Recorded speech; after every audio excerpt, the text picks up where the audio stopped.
Imagine two cities, Nogales, Arizona in the United States and Nogales, Sonora in Mexico. They sit right next to each other, separated by a border. They share the same land and a very similar culture.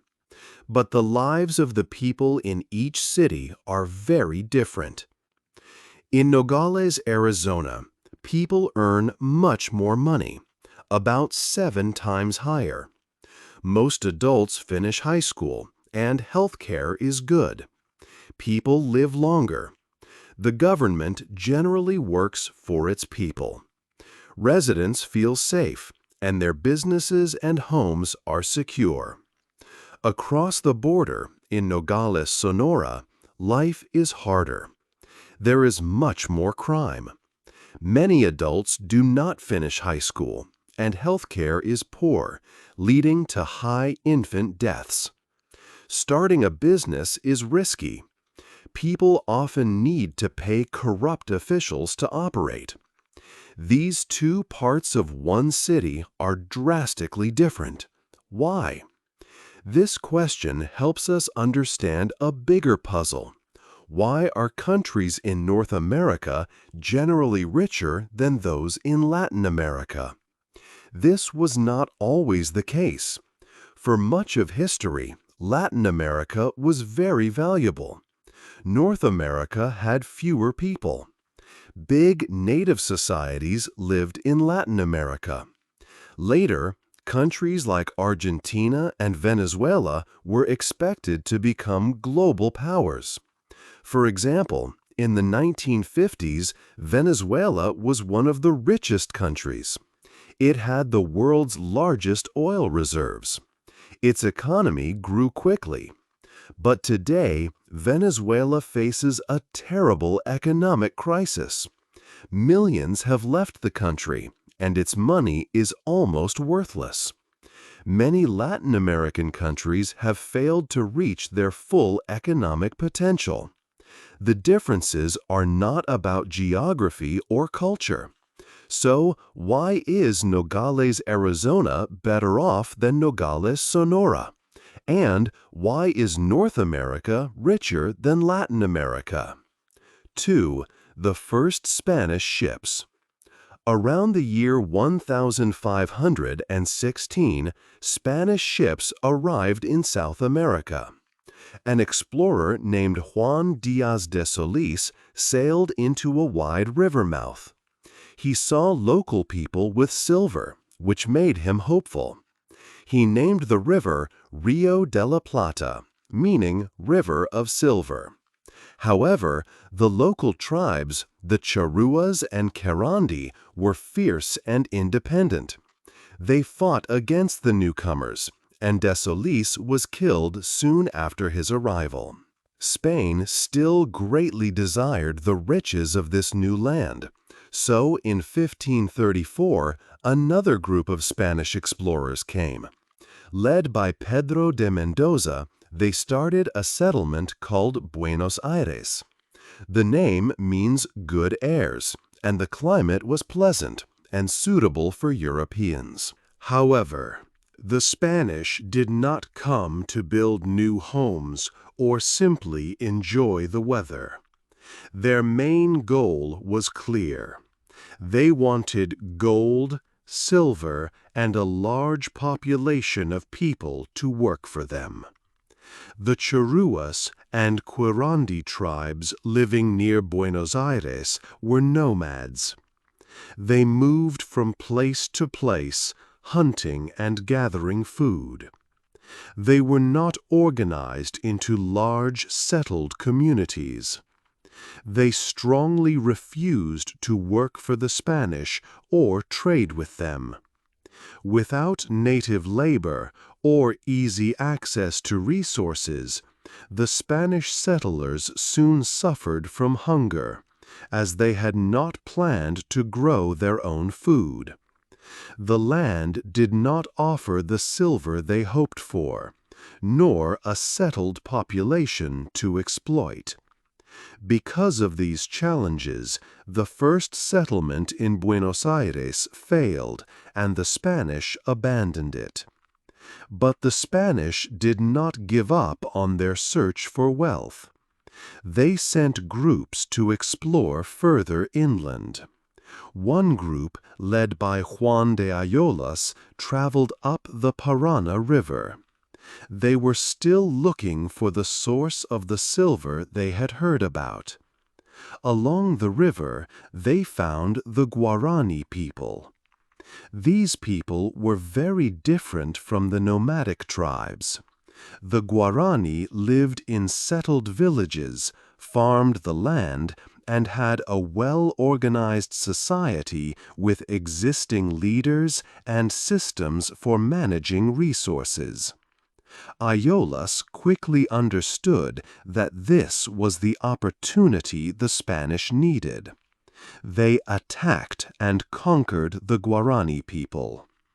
The Spanish then founded a new town called Asunción, which would later become the capital city of Paraguay. The Spanish leaders, known as conquistadors, married into the Guarani royal families. This helped them place themselves at the top of the already established Guarani society. They quickly modified the existing systems to demand tribute and forced labor from the local population. The remaining Spanish from the failed Buenos Aires settlement quickly moved to the new, more promising town of Asunción. This showed the core Spanish strategy: to find native peoples with established social systems, then take control of those systems to gain wealth and exploit labor. 3. Taking gold and people.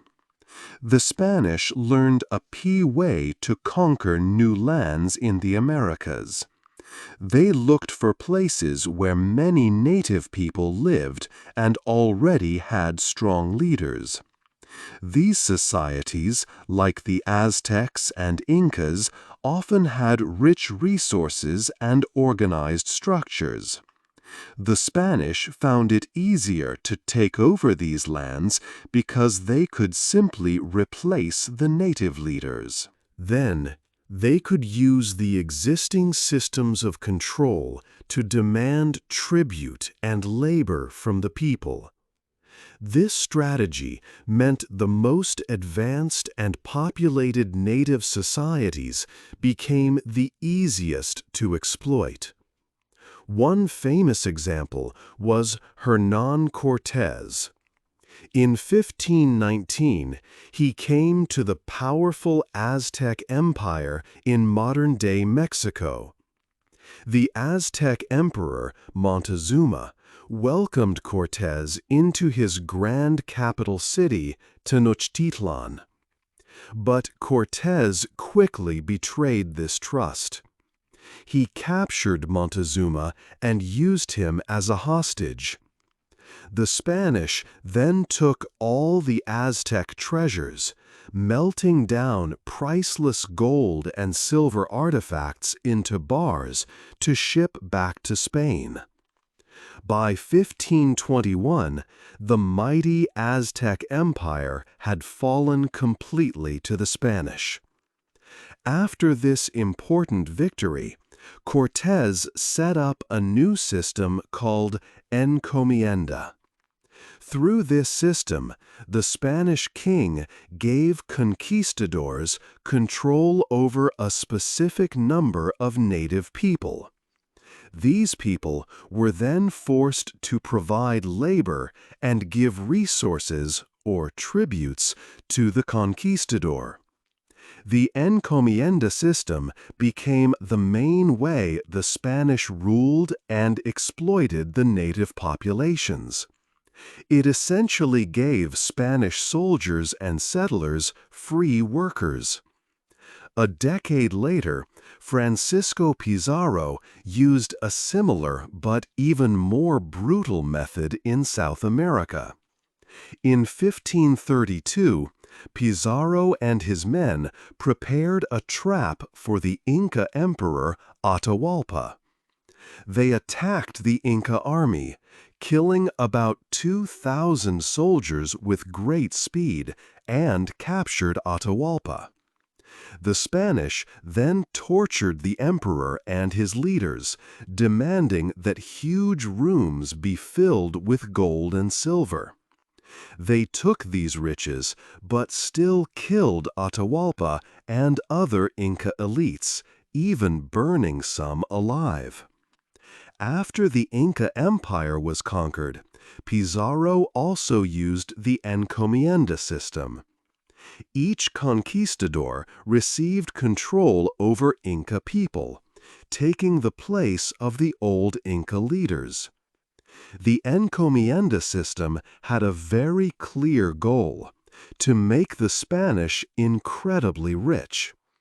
It forced native people to work hard in mines, on farms, or in other tasks for little or no pay.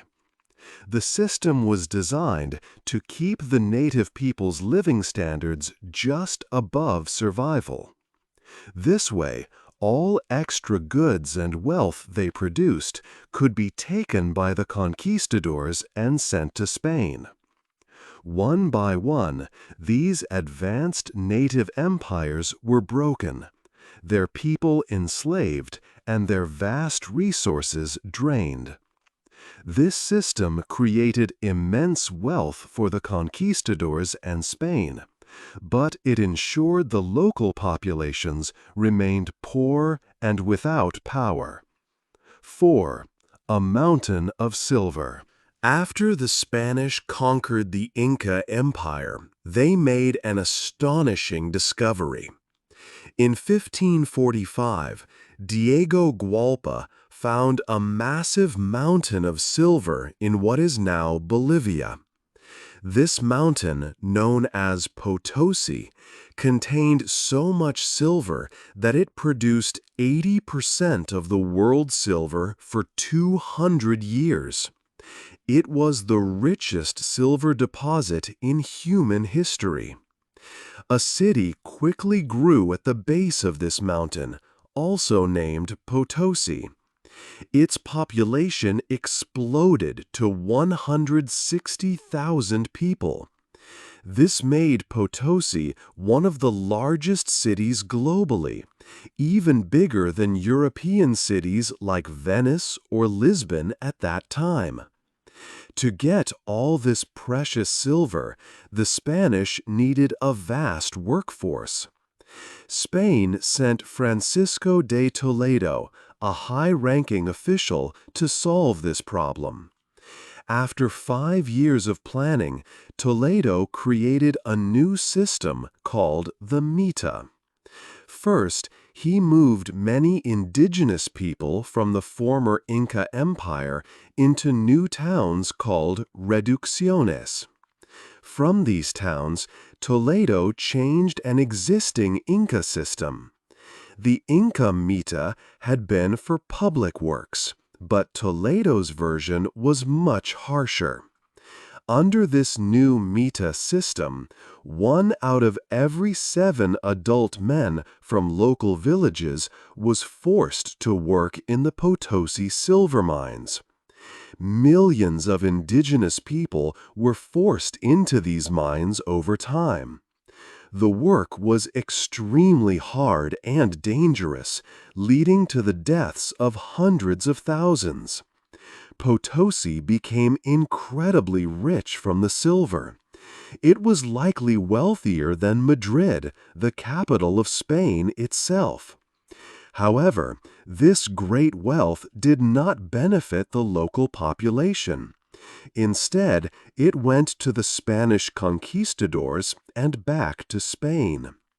These forced labor systems, like the mita and encomienda, made Spain rich but created extreme inequality in Latin America. They also severely limited the region's own economic growth. 5. The English arrive. England began its efforts to colonize the New World later than Spain. In the 16th century, England was not a strong country in Europe.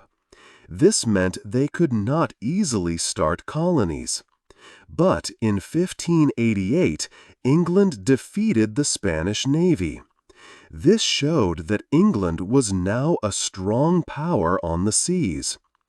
After this, the first English settlement was started in North America. This first settlement was called Jamestown. It was a very hard place to live. Spain had already taken the richest areas where many native people lived. The English tried the Spanish way. They wanted to conquer the local people and make them work. But this plan did not work in North America. The native population was small. They lived in smaller groups, not big empires like the Aztecs or Incas. These groups did not want to be conquered or to trade with the English. Because the Spanish method failed, the English tried something else. They tried to force their own colonists to work hard. But this also did not work well. The New World was very big. If colonists did not like the hard conditions, they could just leave Jamestown. They could even try to live with the native tribes. Life in Jamestown was so bad that many wanted to leave. Finally, the Virginia Company, which managed the colony, had a new idea. They decided to give colonists good reasons to work hard for themselves. They offered land to anyone who would move to the colony. Also, colonists could vote in an assembly to make their own laws. This was a very important change. It was the beginning of new ideas about democracy and how people could own land and build wealth in this new country. 6. A new country grows. The early ideas for the English colonies in North America were very important. They created the first steps for democracy and capitalism in what would become the United States. When land was offered and colonists were given a voice in their government, it changed everything. This meant that many people had a strong reason to work hard and build a future. Local assemblies, or groups of people who made laws, started to grow stronger. More and more people had a say in how they were governed. Because political power and wealth were shared among many people, it was harder for one person or a small group to take everything for themselves. This made the government work more for the good of many, not just a few. These strong local groups eventually led to the American Revolution. People wanted even more rights and control over their lives. They fought for independence from Britain. After the war, the U.S. Constitution was written. This document made property rights very secure. It also protected new inventions through patents. This meant that if someone had a good idea, they could protect it and make money from it. It became easy for anyone with a new idea to protect it. People had a strong reason to use their time, energy, and creativity to solve problems and invent new things. This was very different from other places where only the rich could innovate. Because of these new rules, the United States quickly saw the Industrial Revolution. Many people, not just a few, could get a patent, borrow money from a bank, and start a business. For example, Between the years 1820 and 1845, only 19% of people who received patents came from rich families. About 40% of people with patents had primary schooling or less. One famous inventor, Thomas Edison, had many patents and also came from a modest background. The United States became wealthy by using the talents and hard work of a large number of its citizens. They were given reasons to be creative and productive. This showed that when people are encouraged, a whole country can grow rich. This was a direct result of how the English had to give incentives to their colonists because the Spanish way of colonization did not work in North America. 7. A different kind of freedom. Independence in Latin America was very different from the United States. In Latin America, the old colonial ways of exploiting people still existed in the early 19th century. The rich elites, the descendants of the first Spanish conquerors, still controlled much of the land and wealth. Most people had no say in their government. They did not gain new rights or freedoms like people in the North. Then, in 1808, French soldiers led by Napoleon took over Spain. The Spanish king was removed. A new Spanish government made rules that would limit the power of the rich colonial elites in the New World. These elites worried they would lose their money and control. So, while Spain was weak, these rich groups in Latin American countries decided to become independent. They did this to keep their power and wealth for themselves, not to help the common people. Because of this, many Latin American governments became even stronger and less fair after independence. New leaders often came to power by force, not by peaceful elections. This made Latin America politically unstable, with many dictators and much corruption. For example, in Mexico, between 1824 and 1867, there were 52 presidents. Most of them took power through violence, not by following the country's laws. This constant instability meant that governments were weak and could not protect people's property well. It was hard to own land or a business safely. Without a strong government, Mexico also lost much of its northern land to the United States because it could not defend itself. The economy suffered greatly. If someone had a new idea, it was hard to get a patent to protect it. It was also difficult to start a real business. Often, the government gave special rights, called monopolies, to friends of the leaders. This meant that only a few people could own big banks or large parts of an industry. For example, by 1910, Mexico had only 42 banks, and just 2 of them controlled 60% of all banking. This lack of competition made it hard for ordinary people to get loans. Loans were usually only given to the already rich, who used them to get even richer. Also, when new lands opened up, the rich elites took huge parts of it for themselves. This was unlike the United States, where the government gave land to many settlers. These problems stopped economic growth and kept inequality very high in Latin America. Opportunities for normal people were blocked. 8. Why the difference still exists.